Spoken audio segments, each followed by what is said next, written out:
Hey, St. Joe's Parish family, how you doing? Always forget that thing. See, it even fogs up my glasses. Do you know how much trouble I have forgetting that I have my mask on? I make so many mistakes. I'm not used to it. And that's the thing. None of us are used to what is new. Wearing a mask or doing the sanitizer all the time or making sure that we have gloves on. How much life has changed? And how much do we think life will change permanently afterwards? All because of what we've experienced just in this time of pandemic. Stuff we wouldn't even think months ago to do. Could life change permanently? All because of just what's happening now? But sometimes the things we thought were strange before, and then we started doing them, and they become commonplace. That happened in the history of the church too. And there was one such instance in the life of the church where in order to celebrate the Mass, they couldn't do so publicly because Christianity was illegal, so they couldn't celebrate Mass publicly. They had to go underneath the earth. So they had to go into the catacombs, into places where there were the dead.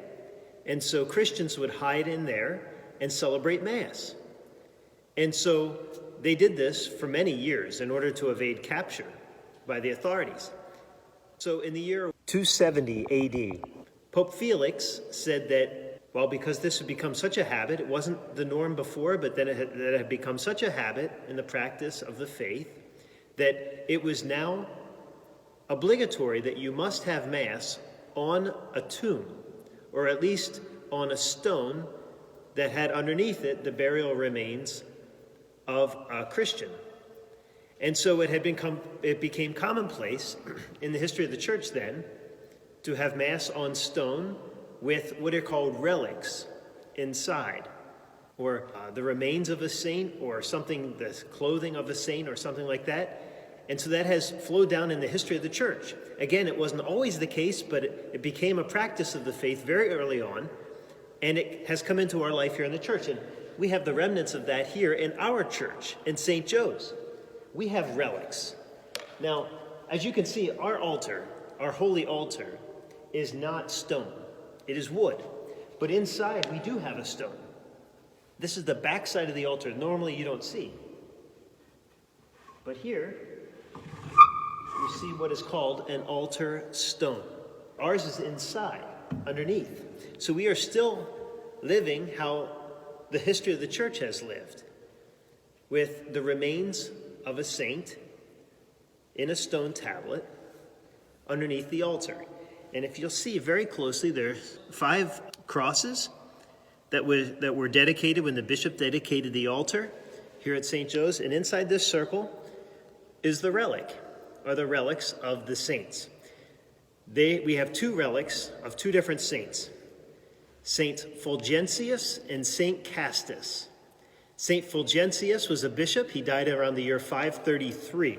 He was a good bishop. He was kind of a monk, very quiet, but he was a great preacher, and he defended a lot of heresies in his day. Saint Castus is a different story. He died around the year 250, so he was a martyr. Saint Fulgentius did not die for the faith. He died natural death. But Saint Castus died in the year 250, and he was arrested. St. Castus was arrested with another friend. And the Roman authorities, remember what we said about it being illegal in Rome to be a Christian? Well, St. Castus was arrested, and they asked him, "Are you a Christian?" He said, "No." He denied it. So they let him go. But then he got arrested again, and they finally owned up. They said, "Yes, I am a Christian. I believe in Jesus Christ." Because of that, they were put to death by burning. And so we have the 2 memories of those 2 saints in our altar, St. Castus and St. Fulgentius. And you can see the notation of that on the plaque, a little piece of paper on the back, signed by a delegate of the Bishop of Harrisburg. And it's in Latin. St. Fulgentius and St. Castus are here in this stone, in our altar. You might think, now why is it important? Well, first of all, it's biblical. In the book of Revelation, we read, "When he broke open the 5th seal, I saw underneath the altar the souls of those who had been slaughtered because of the witness they bore to the word of God." Revelation is not necessarily a story about predictions of what's going to happen in the future. It's more talking about and looking forward to the heavenly liturgy that happens.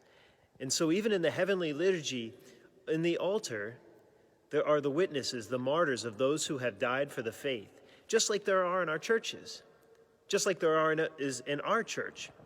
And that's why we venerate saints like Saint Cecilia, who you can see in our stained glass window here.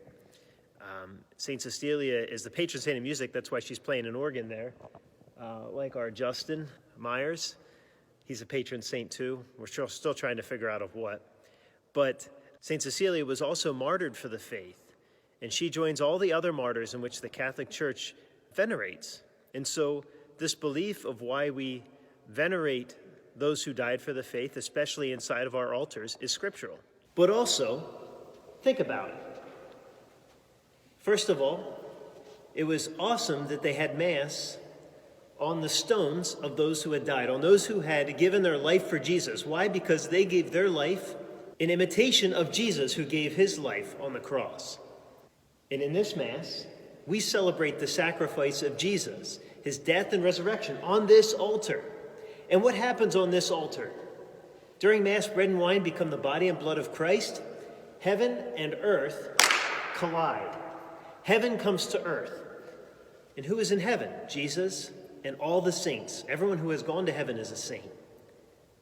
And so during Mass, we have a reminder that we have heaven on earth. Why? Because we physically have very small remains of two saints on earth in our altar. This is the tradition of the church that started very early on. It wasn't from the beginning, but it started very early on and continues to this day.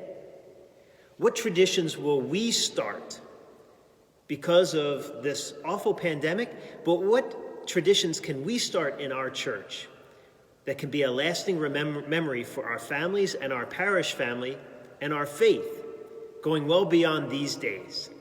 Maybe not just masks and sanitizer, but what about our faith can we carry from this point forward that we can hand on to our families and our parish family so that our faith becomes stronger and that our relationship with Jesus becomes greater?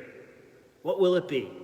God bless you and protect you. Looking forward to seeing you soon, but in the meantime, know we're praying for you, St. Joe's, at this very altar. God bless you.